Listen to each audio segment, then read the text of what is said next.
Brian Barnett is just a regular guy. He's not a doctor. He has no legal license in any field of mental or emotional health.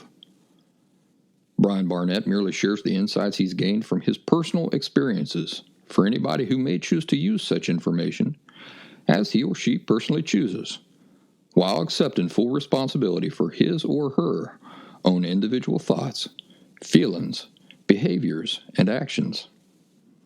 Brian Barnett assumes no responsibility whatsoever for anybody's individual choice to expose himself or herself to any information that Brian Barnett shares, and by listening to this program, you're acknowledging that you, and only you, are responsible for your own thoughts, feelings, and actions. Welcome to the first episode of the fourth season of the Last Symptom podcast. Happy Thursday, everybody. I'm Brian Barnett, the creator of The Last Symptom and your host. Today begins an attempt at slightly shorter episodes of this show. And I'm laughing because just as I'm saying this, I know that today's show is probably going to be about the same length as all the other shows. But my goal is to keep most episodes at about 30 minutes in length, unless I get a lot of feedback from you telling me that the majority of you prefer the longer episodes. Now, what this is probably going to come down to is the topics of discussion in any given show, because there are some things, you just cannot cram into 20 minutes. But we'll do our best. Get in touch with me at Brian Barnett, that's BrianBarnett at thelastsymptom.com, and give me your 2 cents. I'd like to hear what you got to say. If you think that the hour-long shows are the best, you let me know that. And if you think that shorter shows are what you miss, because a lot of the shows from the first season were pretty brief, well then let me know that. It really does help me to have a feel for what the majority of yous like. Today's topic is why morality and emotional health are unrelated topics. Plus, we'll talk about the 4 different and distinct types of health. And to close out the show, I'll share a story with you that I shared with my locals group earlier this week during a live chat. If you feel like you've gained any practical or useful insights during today's show, I hope you'll consider running over to thelastsymptom.com. thelastsymptom.com. Take advantage of my additional resources there. And consider donating or taking advantage of one of my paid resources. I've got 2 types, the free resources and the paid resources, and I'll tell you this right now. The free resources vastly outweigh the paid services. My paid services involve one-on-one phone calls with me, one-on-one Zoom video calls with me, and perhaps most importantly, the Last Symptom Fundamentals course, which is a structured 2-week intensive course that is pre-recorded so it works with your personal schedule. It's for those interested in authentic recovery, permanent recovery from emotional disorders such as borderline personality disorder. Let's get into today's discussion about why emotional health and morality can be completely unrelated. I'll just give those of you who are agnostic or atheist a heads up that I will necessarily have to include some God talk in today's conversation, but I want to tell you that I will keep it to a minimum to the extent that I can, and I will not try to make any of you feel uncomfortable or welcome. You can listen to the show as an observer if you'd like, and there will be plenty of insights available for you even though you're not somebody who believes in God or in a specific God, or if you're even sure that God exists. It's interesting. I was watching some videos last night of Neil deGrasse Tyson. I've never liked the guy, but he changed my mind. He changed my mind. In the videos that I saw last night, he totally went. He totally took me from not liking him to thinking he's all right. I would love to spend an afternoon with him and just talking. And I think that he and I could talk and disagree with respect to one another. There was one thing that he was talking about in relation to God that I found very interesting. He does not identify as an atheist. I don't know if he identifies as an agnostic. I just know that he specifically does not identify as an atheist because he does not agree with atheists' approaches to certain things and that sort of thing. Now, he's definitely not a God-believing type of guy. But I valued and I admired his non-dogmatic approach to the thing. He seemed like a man who was open and waiting for convincing evidence. And I value people like that. So Neil deGrasse Tyson, he just totally turned my opinion of him completely on its head last night. And so that's all I'm asking for. I think it's important for us all to treat each other with respect, to treat our beliefs and our opinions with a measure of respect. Even if it doesn't make sense to us, we should be able to shake hands at the end of the day and say, you're all right. I appreciate you listening to me, and I should be able to say the same thing. You're all right too, and I appreciate you listening to me. This is in the context of me being an authority on borderline personality disorder. So there are things that I have to discuss that involved my authentic recovery from borderline personality disorder. I don't have it no more. There's a lot of people out there who can't say that. So there's some merit to what I have to say. There's some value there. At the same time, I try to leave out anything that's just opinion or that I don't need to talk about or that might turn people away. So I'm not trying to do any of that. I appreciate all you out there who kind of cringe anytime God talk comes up and who will endure today's conversation. In past episodes of this show, I've made the comment several times, almost in passing, that morality has nothing to do with emotional health. Now, that's not entirely true. But in the strictest of senses, it is true. And we're going to talk about that today. When I've said that morality and emotional health are unrelated, many have disagreed with me about that, while others have said that they can't wrap their mind around how it can be true.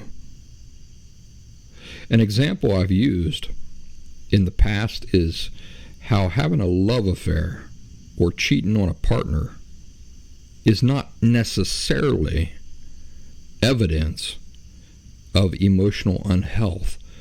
And this seems to get people riled up from time to time, especially religious folks.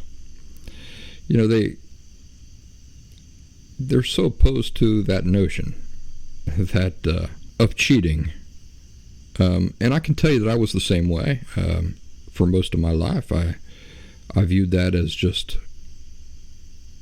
I can't even tell you how it would affect me inside. I would feel repulsed by it. When I would see examples of it in the movies or whatever, I would turn that off, or I would walk out of the movie theater. In fact, there's a movie, Burn After Reading. It's got Brad Pitt in it. It's got George Clooney in it. And I was so repulsed by everything in that movie when I first saw it. Now, let me put it into context. I had borderline personality disorder at the time. I saw the movie with my ex-wife, Diana, and I insisted we walk out of that movie. Now, here's the thing about that. I was such a hypocrite because I had fantasized about the same things that I was seeing in that movie. I had fantasized about those exact same things. Those same sorts of things would turn me on, but I denied that they did. And my own sense of morality said those things are repugnant, and I don't want to sit here and support it. Let's leave the theater. Now, I'm not saying that today that I find those things in that movie as being perfectly okay, but I just have a much more relaxed view of it. You know, it's if I'm not doing it, if I'm not the person doing it, then it's a different story. And also, what I feel cannot be classified as good or bad, right or wrong. We're going to talk about that a little bit more, but I just want to throw that in there, that there was a time when I was very judgmental about those sorts of things and very black and white about them. I had a very strong opinion about them, and that opinion has relaxed. Not relaxed. I put things into context nowadays. Put things into context. I allow for, the reality of the human condition and things like that. You got to understand that it's not my intention to tell anybody to go off and have a secret love affair. Also, I'm not saying that it's morally right to have a secret love affair. But then again, I'm not telling you that it's morally wrong either. I'm leaving matters of morality up to you.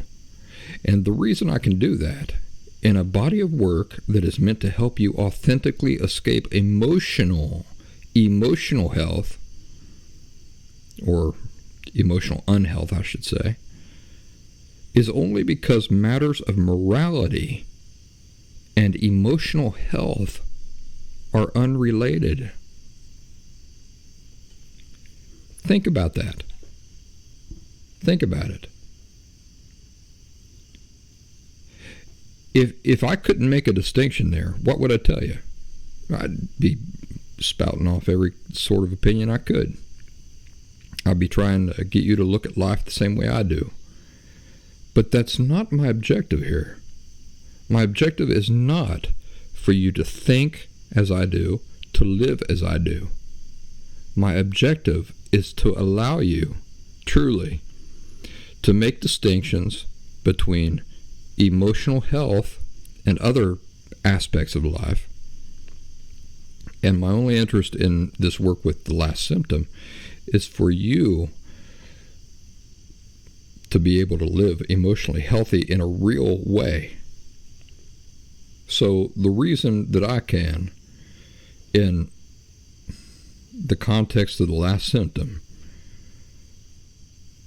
leave out matters of morality, or even talk about them flippantly, as I did in the sex episode, which I think was in the second episode or the second season of the last symptom.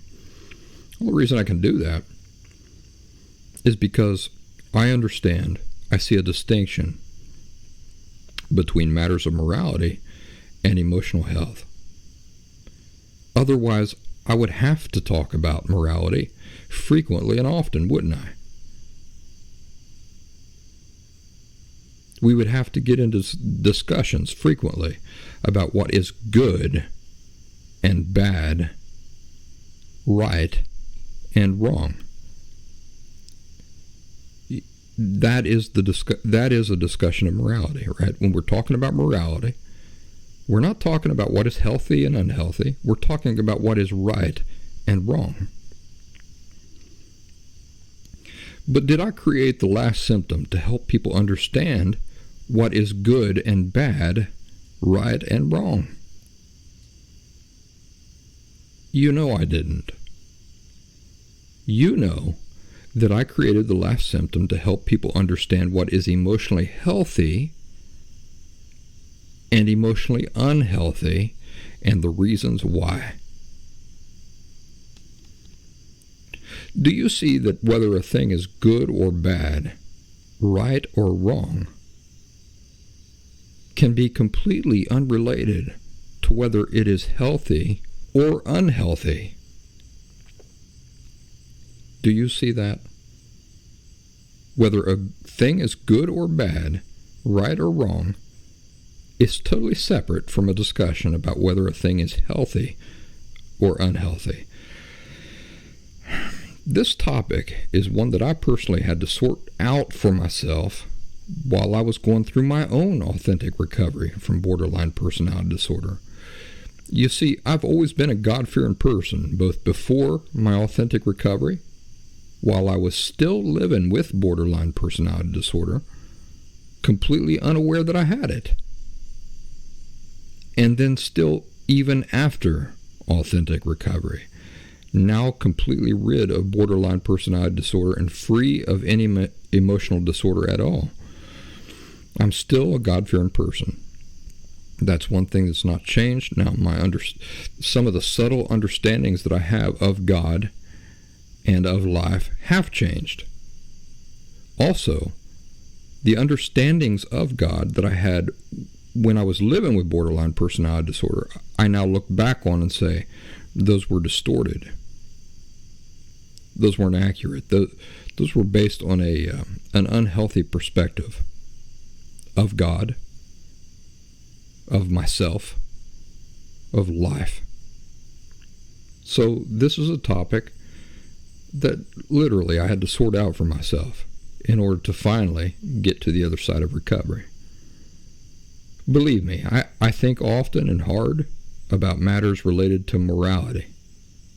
And never would I purposely say or do anything to contribute to people being more alienated from a relationship with God, or to more alienate people from a good relationship with God. Nor would I tell people anything that I think would make God look at me with disfavor or disappointment. Never would I want to be a voice out here contradicting God's own viewpoints and feelings on things.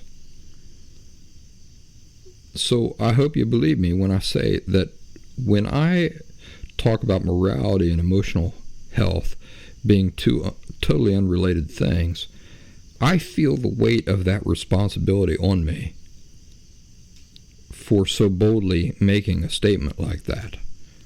If I weren't certain it were true, I wouldn't say it. The nice thing is that when people are emotionally healthy, what this means is that they're in a much better position to have a healthy relationship with God than if they are emotionally unhealthy. So I'm able to view my work with pride and with confidence and a clean conscience. If, as long as I don't get sidetracked by trying to insert my opinions and personal beliefs into my work, I can still rest easy that I'm still involved in something that puts people into a better position of possibly being friends with God later, if this is something that they decide to choose for themselves. I often talk about how emotional disorder, it's an obstruction to a good relationship with God. It can't happen. If you have an inappropriate underlying understanding about the nature of self, feelings, life, this is a grand obstruction to your being able to accept and experience God's love, the ransom sacrifice of Jesus Christ and stuff like that. I don't want to throw too many religious terms in here. I don't want to sound like a Sunday school teacher or a preacher. But to those of you who are God-fearing and would like to have a relationship with God, you know what I'm talking about. A quote from the book Foundation by Isaac Asimov, the Foundation series by Isaac Asimov, comes to mind. It goes like this: never let your sense of morals prevent you from doing what is right.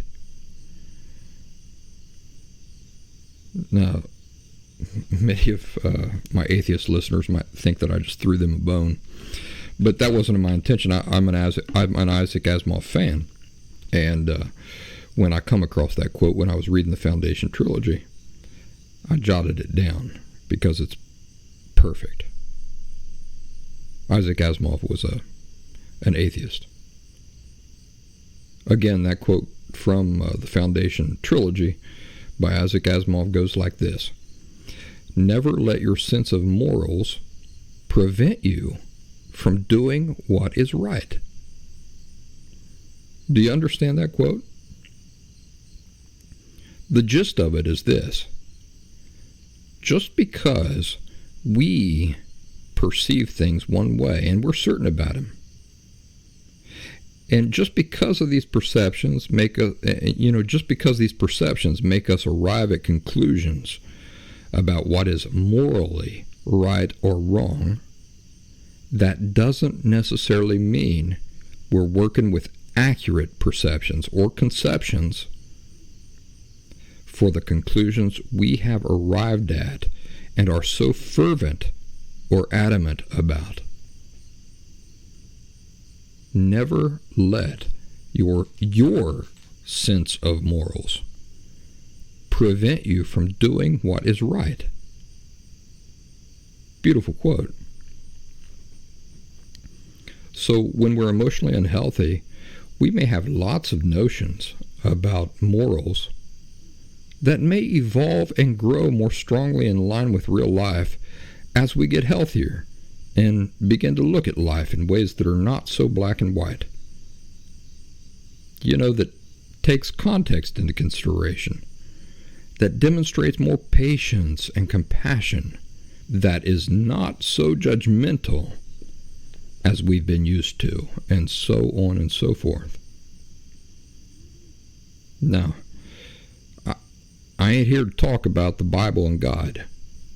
As I've already said, the purpose of The Last Symptom is to talk about matters involving emotional health. But for today's discussion, we're going to have to dip into these topics slightly in order to satisfy those who are genuinely trying to come to a reasonable and accurate understanding about these things.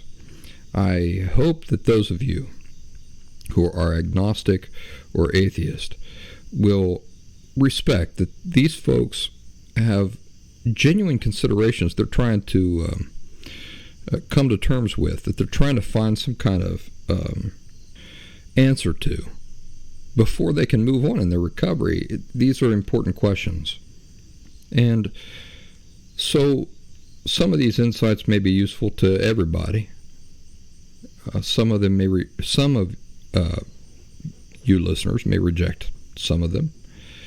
But that's okay. I'm not, like I say, I don't want to make anybody uncomfortable. I don't want to push certain belief systems on people who don't want to hear that sort of thing. And that's not my intention. I'm talking to a diverse crowd, and I want to address the needs of each group's particular needs.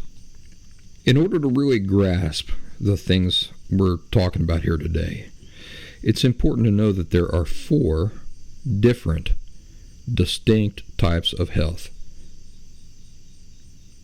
You catch that? There are 4 different, distinct types of health. Do you know what they are?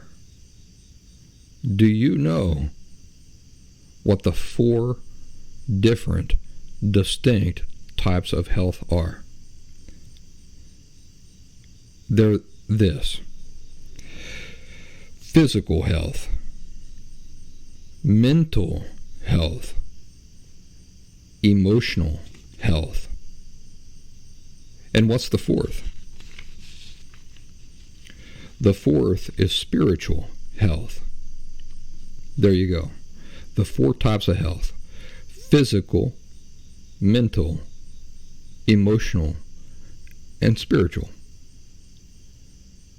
Clearly, the ideal life is one where a person is healthy in all four of these areas: mental, physical, emotional, and spiritual.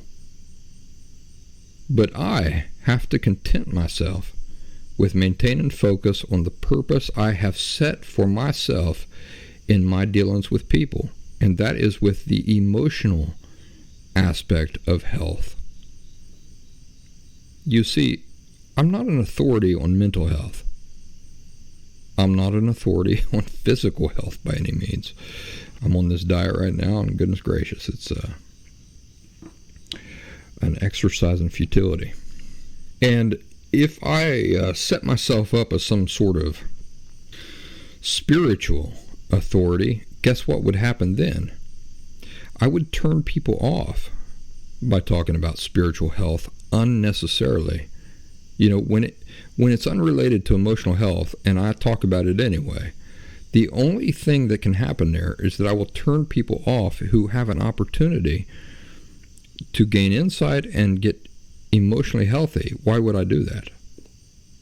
So if I were to unnecessarily have all these discussions about spiritual health, then normal people out there who are suffering from these emotional disorders would not benefit, because they would be turned off, they would tune me out, they wouldn't listen. So I avoid discussions like that. I often have said that people don't have to believe in God in order to be emotionally healthy, and I reassert that truth now.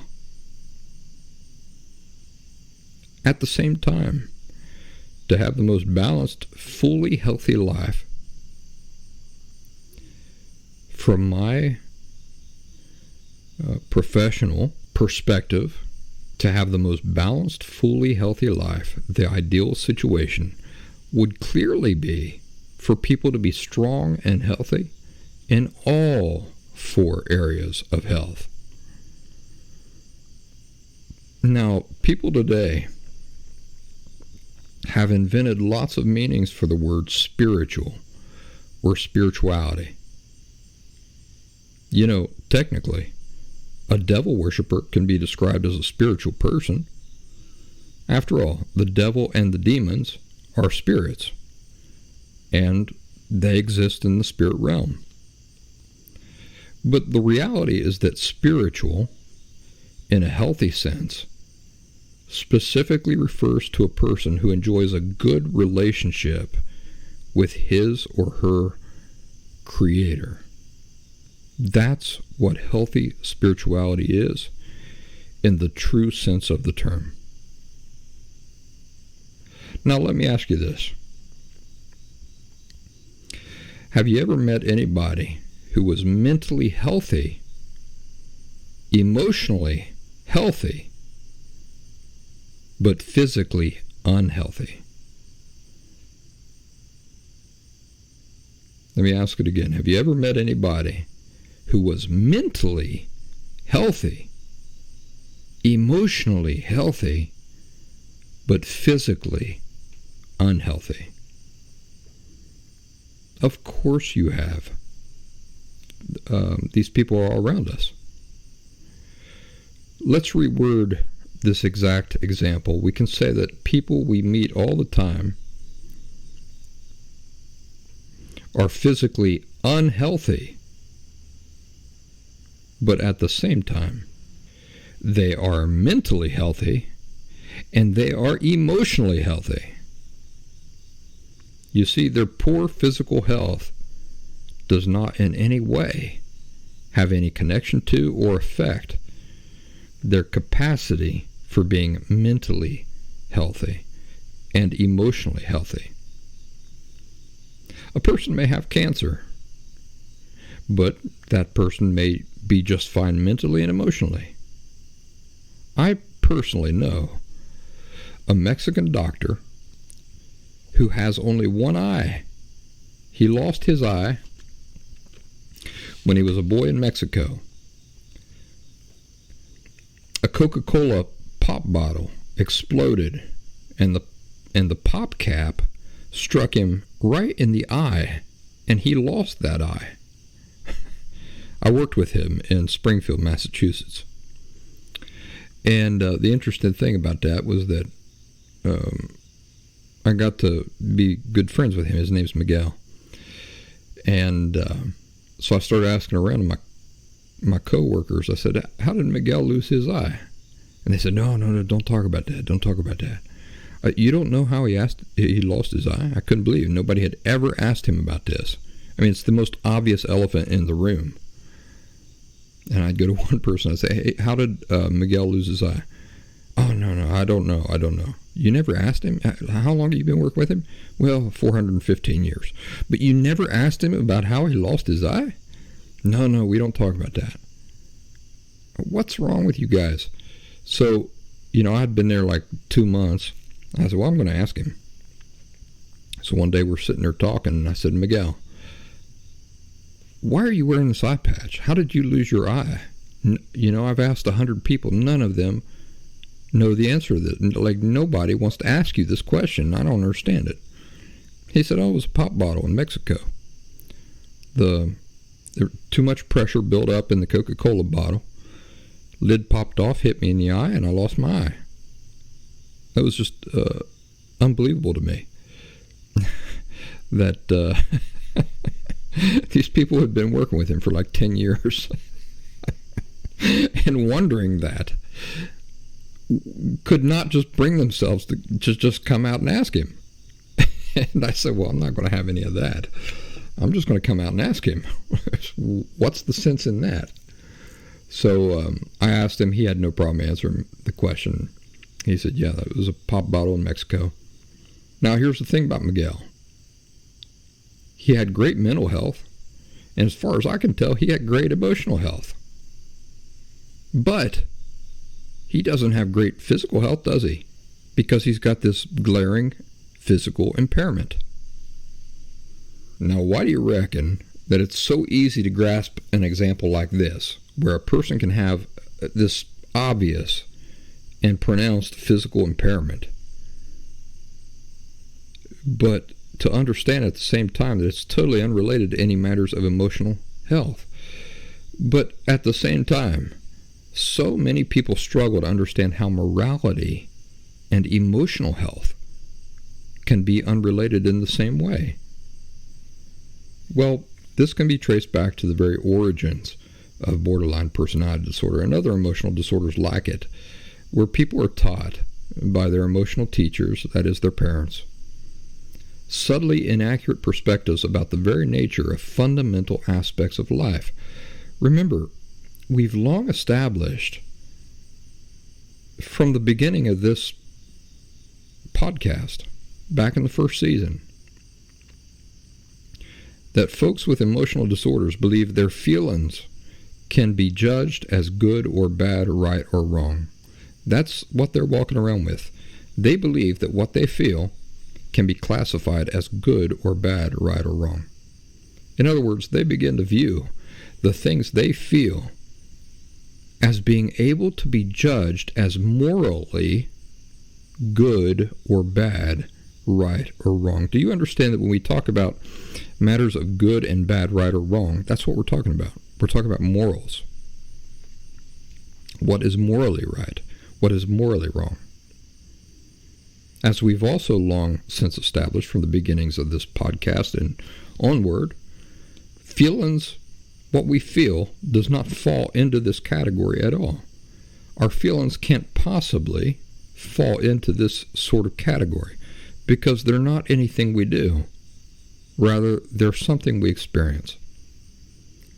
If I get sprayed with water, how can I possibly be reasonably judged as having done anything good or bad, right or wrong, by being sprayed with water. I didn't spray myself. I was just minding my own business and I got sprayed.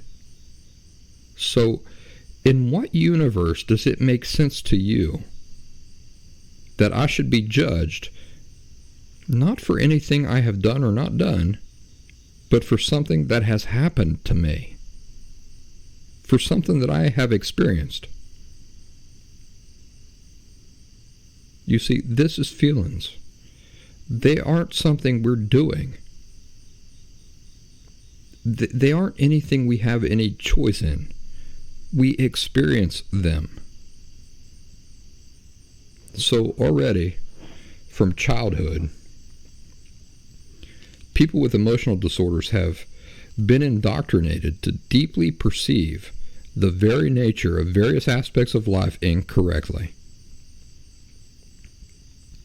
These sorts of families are just rife, ate up with unhealthy and inappropriate judgments. Everybody in these families are doing it.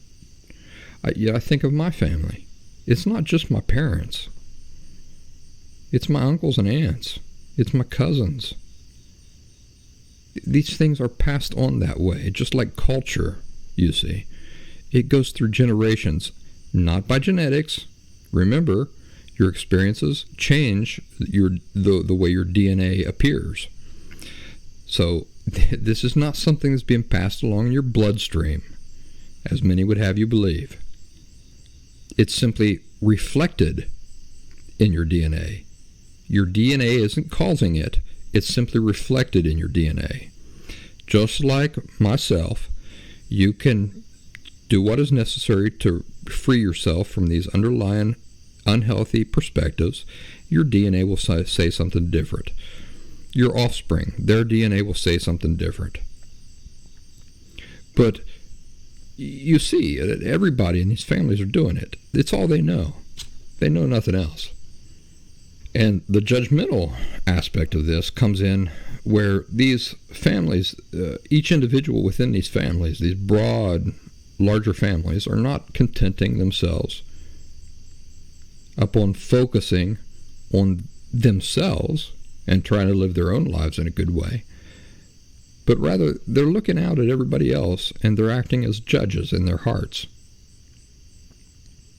You see, they're unable to observe a thing non-judgmentally. Do you know what a healthy skill that is? Do you know what a healthy skill that is? I take my daughter to Burger King and I watch the other kids and I observe how unhealthy many of them are and how unhealthy many of their families are, but I'm observing non-judgmentally. I'm not harboring hate for these families in my heart or anything like that. I'm just making observations just about what the reality of their situations are, the reality of what the world is. And I'm making no judgments, except for the fact that this is just reality. This is the reality. There's a lot of unhealthy people out there. This is what they're doing wrong. I don't want to do that. So I'm going to ensure that I never behave like that. That I never handle things that way. It's not a judgment on them. It's an observation to benefit myself. I feel sorry for many people that I'm observing. I don't pass judgment on them. But that's not what we're talking about here with these sorts of families that many of us, you and I, have come from. No, it's the opposite, right? And in fact, I think that if you remember back to your childhood, you'll remember just how judgmental your parents were, your cousins, your uncles. It was a whole poisonous cloud of this judgmental type of looking out at the world. So they observe and they pass judgment in their hearts, and they're unusually critical of everything that they observe. Their children observe this, and learn from it. But that's not all.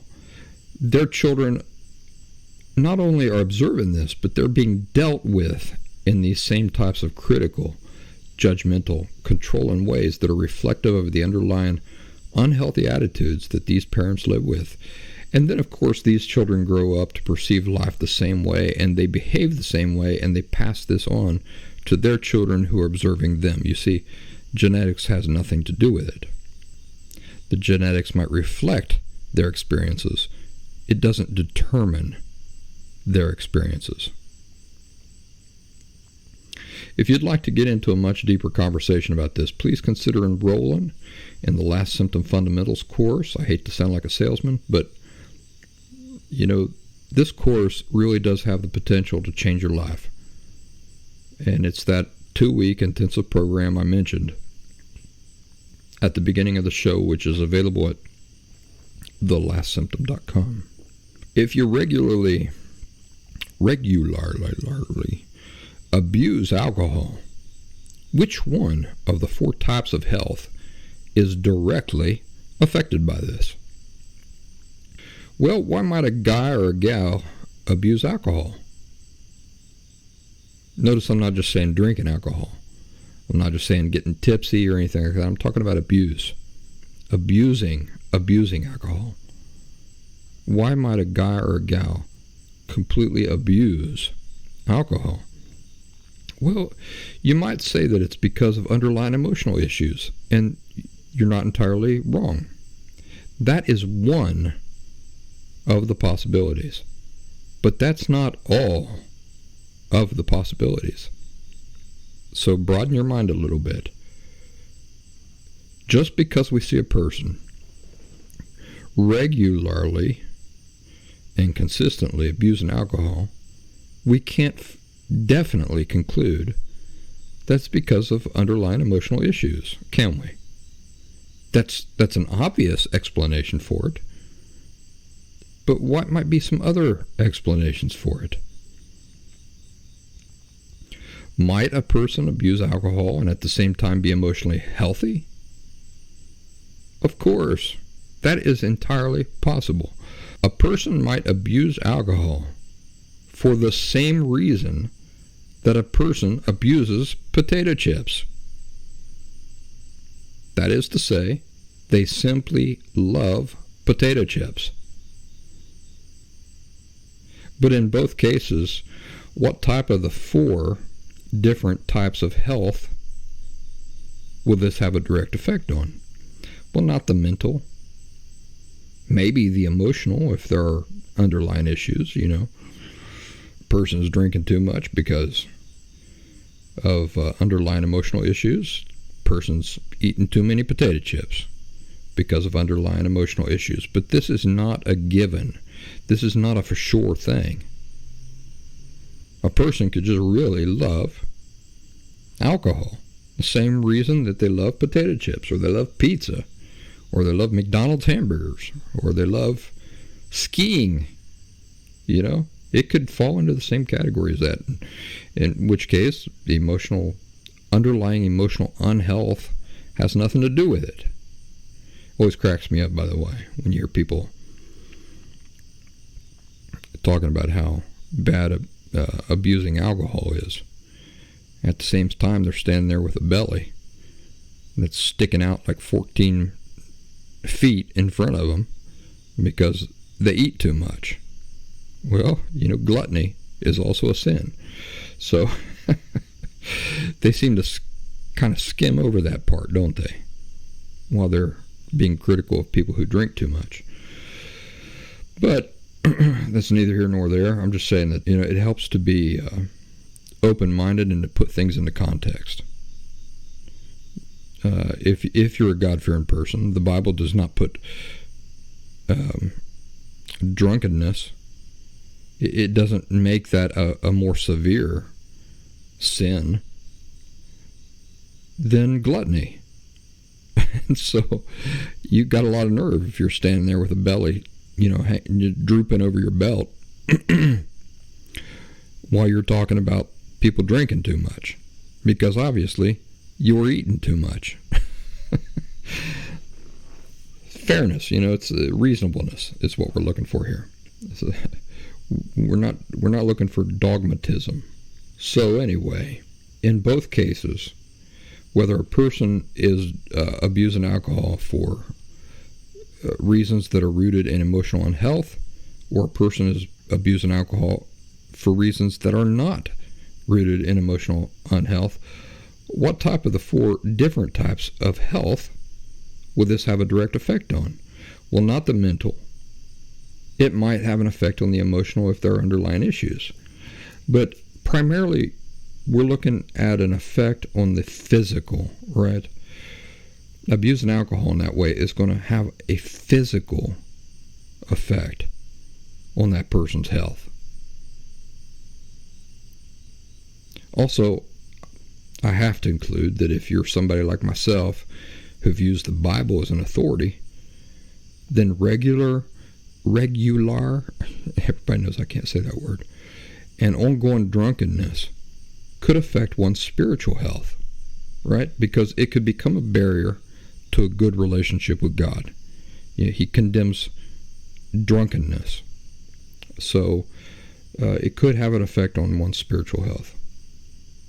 My primary point here is that, again, we have an example of one of the four types of health being directly affected, while others can be completely unrelated and completely unaffected. Can you think of any examples of mental impairments or mental unhealth while the other three types of health are unaffected? I can think of one. How about Down syndrome? It's an example of mental deficiency, right? That is, the brain is not operating at its full capacity, so it's not functioning as intended or as it would in a physically healthy adult human being. But in some cases of individuals with Down syndrome, you'll never see anybody enjoying more underlying contentment with life around. So emotionally, they're doing just fine, aren't they? They might even be spiritually doing just fine. They might even physically be doing just fine, although, no, not physically, because, a mental impairment is physical in nature, so that by definition, a mental impairment is a physical issue also. But can you imagine a scenario where a person might be perfectly healthy? Now, you want to pay attention to this. I want you to try to imagine a scenario where a person might be perfectly healthy mentally, and they may be extremely healthy physically, but at the same time, they are extremely unhealthy emotionally. Can you think of a scenario like that? Perfectly healthy mentally, extremely healthy physically, but at the same time, suffering emotionally. How about the majority of people living with borderline personality disorder? Yeah, there you go. That's a perfect description of that reality. A person with borderline personality disorder who only has borderline personality disorder might be extremely mentally fit, might be extremely physically fit, but they're definitely not emotionally fit, are they? I can't tell you how many elite athletes, renowned artists and creators and scientists even, that I have spoken to who are living with borderline personality disorder. Clearly, they are dealing with a powerful emotional disorder while at the same time enjoying exceptional mental and physical health beyond what I will probably ever experience. So isn't it interesting that our minds have no trouble recognizing the boundaries separating many of these things and distinguishing them one from the other? And yet, when it comes to morality and emotional health, we balk.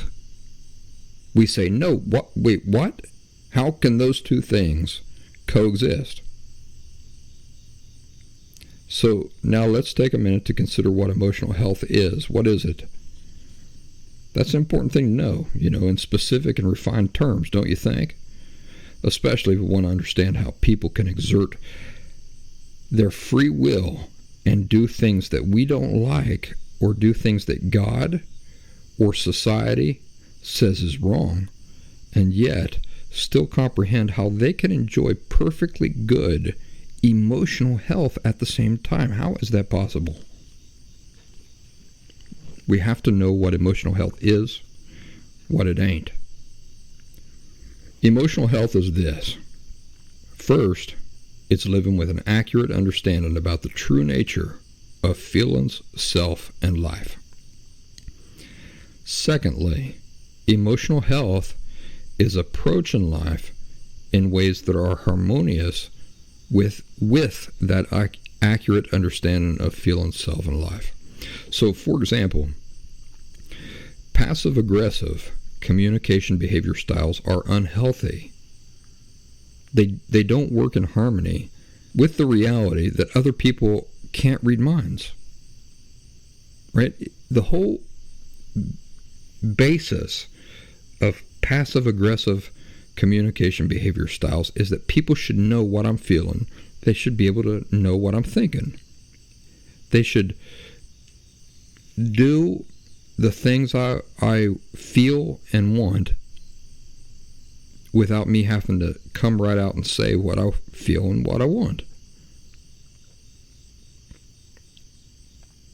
So, passive-aggressive communication behavior styles are unhealthy because they don't work in harmony with the reality we're all living in.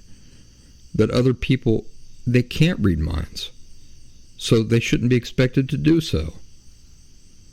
Also, the reality that we're all living in is that adult free agents are responsible for being in charge of, they themselves being in charge of getting their own needs met proactively. That means putting yourself in charge of expressing to others what it is you're feeling, what it is you're hoping, what it is you're wanting, what it is you're expecting. That is the only healthy way to exist. So the other person can still choose to say no. Okay, well, that's what you were hoping for? Well, I'm not going to do that. But it's not their responsibility to figure out what you're feeling, thinking, or hoping for. It's your responsibility to communicate exactly what you're thinking, feeling, expecting. It's your responsibility to communicate what your expectations are, help them understand the things going on inside of you before we can even say that it's even slightly reasonable to expect them to understand what those things are. Now, emotional health and emotional unhealth are not the same as emotional disorder. All right, we need to make a distinction there. Emotional unhealth and emotional disorder are two different things. Emotional disorder is specifically rooted in the unconscious belief that our feelings are inherently irrelevant and shameful, devoid of inherent worth, and so are we. What happens when a person is living with that underlying belief? Well, it gives birth to a very predictable pattern of attitudes, behaviors, and approaches to life that are recognizable to people on the outside. So I can observe a person and I can say, all right, that person has an emotional disorder because they're working on an emotional algorithm, the distorted core beliefs. They're working with that emotional algorithm. I can almost predict what they're going to say and do in any situation before that situation even happens. And it's not rocket science. It's just, I was there. So I know what to expect. And you would know what to expect too, if you understand how that emotional algorithm or those underlying distorted core beliefs affect people. Not individuals, just people, because we're all people, right? It's true we're all individuals, but below that, we're people. And people will react in a predictable way to the same underlying beliefs. So, emotional disorder is specifically rooted in those distorted core beliefs that our feelings are inherently irrelevant and shameful. They are devoid of inherent worth, and so are we. You can, watching a person, knowing that they're living with those unrecognized beliefs, you can predict their behaviors like magic. They don't even know how you're doing it. They can't even predict it themselves, and yet you can predict how they're going to react in that situation, just knowing the emotional algorithm that they're operating on. So it gives birth to a predictable pattern of attitudes, behaviors, and approaches to life. That is emotional disorder. You can see the definite pattern in their lives. From that definite pattern in their lives, you can deduce the attitudes that they are living with that must be at the root of these patterns. And then you can accurately diagnose the underlying problem that the person is dealing with, namely that they're living with the understanding that feelings are inherently irrelevant, shameful, devoid of inherent worth, and that they perceive themselves this way too, whether they're aware of it or not. But whether we're talking about emotional health or emotional disorder, one unifying reality, even though these are two distinct things, one unifying reality is that children adopt both from observing their parents' attitudes and the way they themselves interact with life, right? If you have adopted the passive-aggressive communication behavior style in your life, even though you may not be living with an emotional disorder specifically, it is surely because of growing up observing at least one of your parents demonstrating this passive-aggressive technique over and over again. You observed, learned from the example, and imitated it. You adopted it. By the way, the healthy opposite of passive-aggressive communication behavior styles is the calm, assertive communication behavior style. I've done shows on that. I've written articles on it. Go look those up. So now, with all this in mind, let's talk about the demons. The demons. This is an important example to really drive everything we've said home tonight. And again, I'm going to ask my atheist and agnostic friends to forgive me for bringing in biblical talk into this conversation.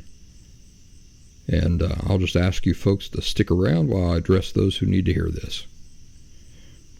What are demons? What are demons? Well, using the Bible as the ultimate authority, demons are angels who left their places in heaven and their heavenly assignments to go off and live however they wanted to live. So let's think about this for a minute. At one time, these spirit creatures were perfect angels. They lived in the heavenly spirit realm with God Himself. In Genesis chapter 6, the Bible talks about how some of the angels began to notice the women on earth and how beautiful they were. So they left their positions in the spirit world, that is heaven, and they materialized physical human bodies for themselves and chose to live their lives the way they wanted, instead of living according to God's standards. In doing so, they exerted their free will or something we talk about a lot around here, they exerted their individual inherent rights, responsibility, and authority. Did God prevent them from making the decisions they made? No, he didn't. That's what free will is. It means that nobody will prevent you from making any decision whatsoever that you want to make. This doesn't mean that there will never be any consequences. It simply means that you get to choose for yourself, always.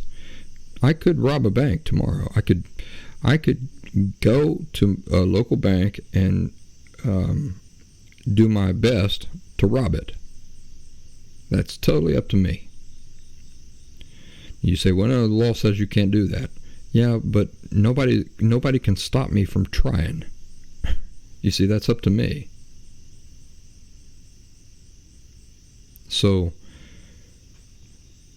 God had some norms in place, and all he wanted was for the angels to appreciate everything he had done for them and to choose willingly to observe those norms. But he wasn't going to stop them from making decisions for themselves. That's what free will is. And so in choosing to exert their free will in a way that was contrary to what they knew that God approved of, these angels chose to leave behind their good relationship with God and their homes in heaven for forever. Now, here are some important questions to ask that may shed some light on the topic we're discussing today. Were these angels raised by an unhealthy parent?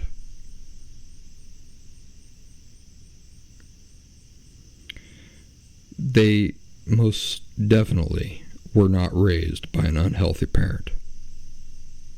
In fact, they had the healthiest parent that any one of us could possibly hope to be raised by. God himself. And not in an indirect way, but in a direct way. So is it possible that these angels made their decisions based on some sort of emotional disorder, or some sort of emotional unhealth? No, this is not even remotely possible in any way whatsoever. They were perfect.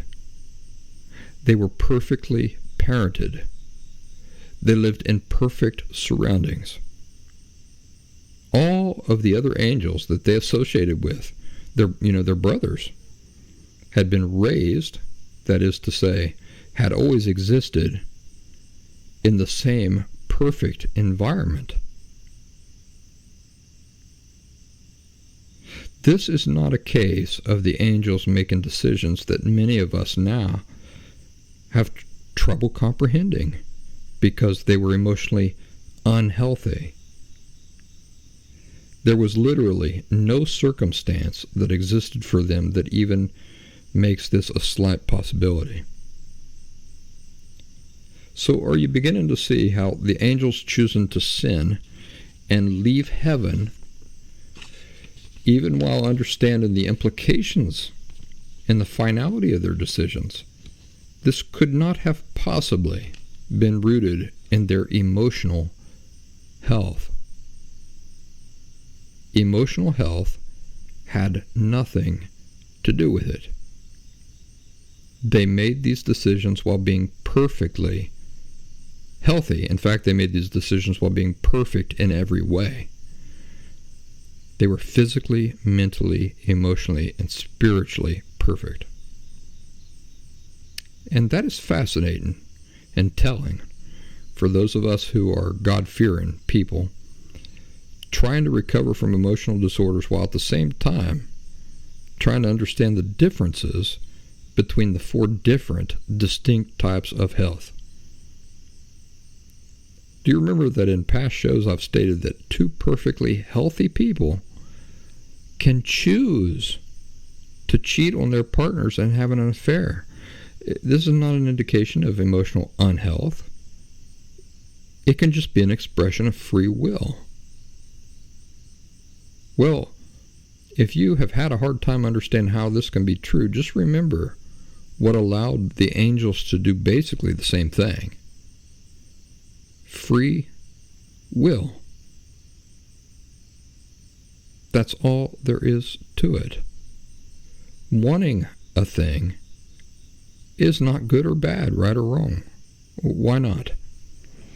Because wanting is a feeling, and feelings aren't something we do. Because they're something we experience rather than something we do. And because of this, they also cannot be reasonably classified as something good or bad, right or wrong. But what can be classified as good or bad, right or wrong? It's the thoughts we continue to entertain and our actions. Not what we feel, but the thoughts we continue to entertain and our actions. So that is to say, the actions we choose based on what we allow ourselves to continue thinking about based on what we initially felt. So it's not the feelings that were ever the problem. It's the fact that we allowed ourselves to continue thinking a thing and then we acted in a way on it that was not appropriate. Back to the 4 different distinct types of health. Of the 4 different distinct types of health, which type of health did the angels' decisions immediately and directly affect? Well, they're not physical creatures, are they? So it didn't affect their physical health. After all, at that period of time, they could apparently just dematerialize and return to the spirit world. They were spiritual creatures even though they had materialized physical bodies for themselves. By the way, according to the Bible, around the time of the flood, God deprived these spirit creatures of their ability to materialize human bodies, which is surely why we don't have hybrid angel human people walking about today.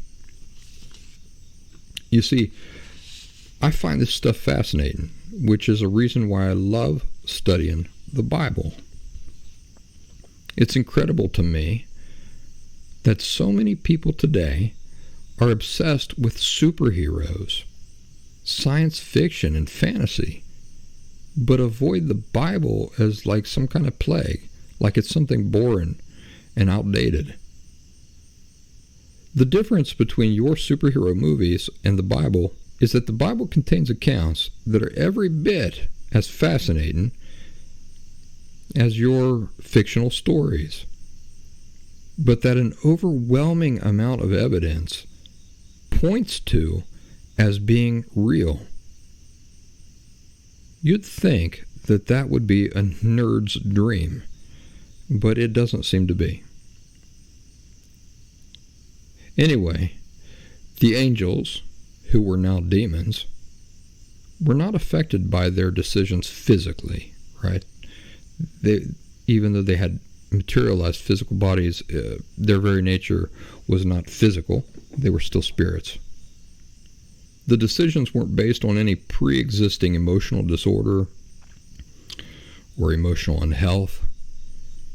They didn't make their decision based on any mental deficit.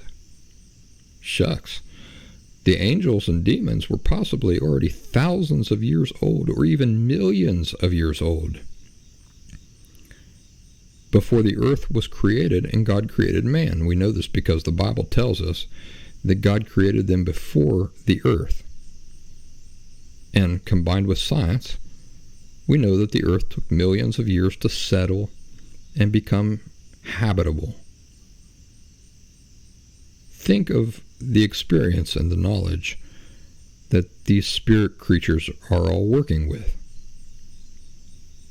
So no, there were no mental deficiencies going on there contributing to anything.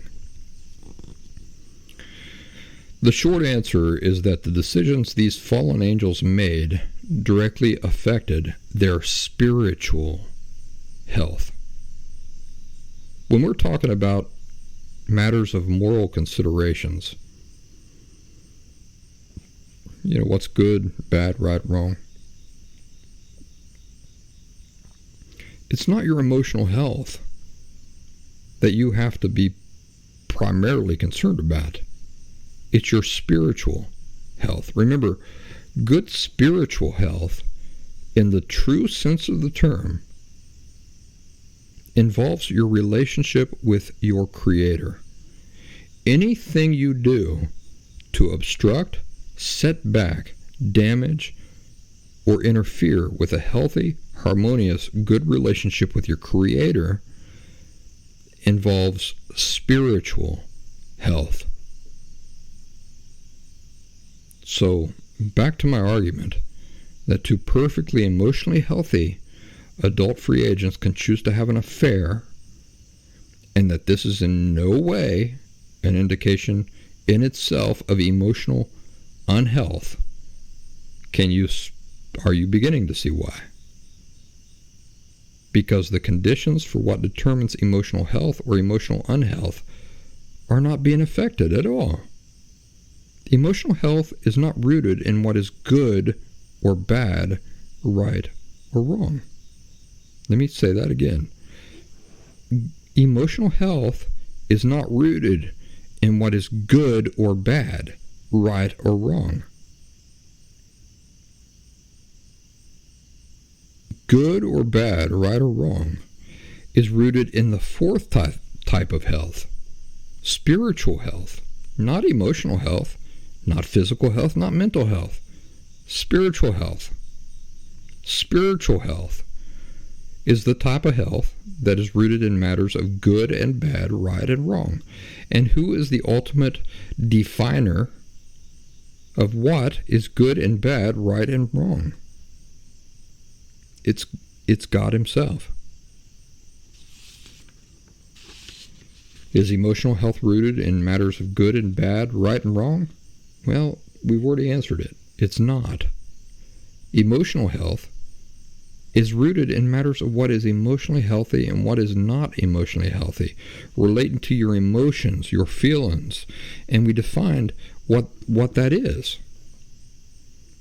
It's living in harmony with the fundamental aspects of life, an accurate understanding of feeling, self, and life. So, can these two things be completely distinct and unrelated? That is, emotional health and morality. Yes, and they often are.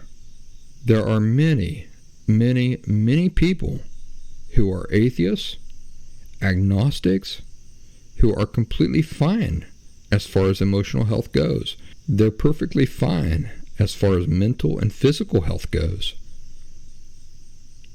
The only thing they are arguably deficient in is their spiritual health, which is a conversation that is completely unrelated to matters of mental health and emotional health specifically, and which is the reason I avoid these sorts of discussions entirely. It's up to all of you as individuals to either care or not care about your spiritual health. Obviously, I think that in order to find the sweet spot, the perfect balance in this imperfect life we're all living, you want to be healthy as you can be in all four areas. But that's not the focus of the last symptom. The last symptom is not focused on making people perfectly healthy in all four areas. The last symptom is focused specifically on helping people get healthy in the emotional health aspect of things, and that's quite a job in itself. So I got my work cut out for me right there, ladies and gentlemen, and I appreciate you all listening to me, especially you agnostics and you atheists. If you've held out to the end of this conversation, I appreciate it. I know that if I were in your position, I would probably be wriggling in my seat, like, just very uncomfortably. I want to tune out, and I just really wouldn't want to hear that conversation. So the fact that any of you stuck around and listened and gave me that benefit of the doubt, I appreciate that. And I can't tell you how much I appreciate that. So I promised everybody a story. There was a preacher down in West Virginia. He'd often ride around on his bicycle. And you'd see him all over town in West Virginia, riding around this small town. He'd come up to people and make them feel guilty about not being at church on Sunday. And it was just, you'd see him all over the place. It seemed like every time you went to the hardware store, every time you went anywhere, Piggly Wiggly, you'd see this preacher riding around on his bicycle. And so one day, my dad went to church, and he was talking to the preacher afterward, and he said, hey, preacher, I did not see you with your bicycle today. And the preacher said, well, you wouldn't believe it. He said, somebody stole my bicycle. My dad said, you're kidding. Get out of here. The preacher said, no, I'm serious. Can't find it anywhere. Somebody stole my bicycle. Can you believe that? The nerve of some of the people in this community. My dad said, well, I got just the solution for that. The preacher said, oh, yeah, wait, what? What do you recommend? My dad said, well, I'll tell you what you do. Come Sunday, what you got to do is you got to give a sermon on the 10 Commandments. He says, when you get to the 7th commandment, thou shalt not steal. He says, what you really need to do is you got to look right out at the congregants, and you got to raise your voice and say very sternly, 7th commandment, thou shalt not steal. And he says, when you do that, you look out at the congregation, and you just look around for anybody who's, ashamed and trying to hide their face. And then you'll know who stole your bicycle. So the week went on, and Sunday come around. We were all in church, sitting there, when the preacher started his sermon. He said, today I want to talk about the 10 Commandments. So he started with the 1st commandment, then the 2nd, then the 3rd, and so on. But when he got to the 6th commandment, he got faster and faster, and his voice got fainter, and he just kind of rushed right through the other commandments without following my dad's advice. So after the service, out by the door, my dad grabbed the preacher's elbow as the preacher was leaving, and he said, hey, preacher, what happened there? You were supposed to raise your voice and really put some emphasis behind the 7th commandment, thou shalt not steal. And the preacher said, well, I was going to do that, but then I remembered the 6th commandment, thou shalt not commit adultery, and suddenly I remembered where I left my bicycle.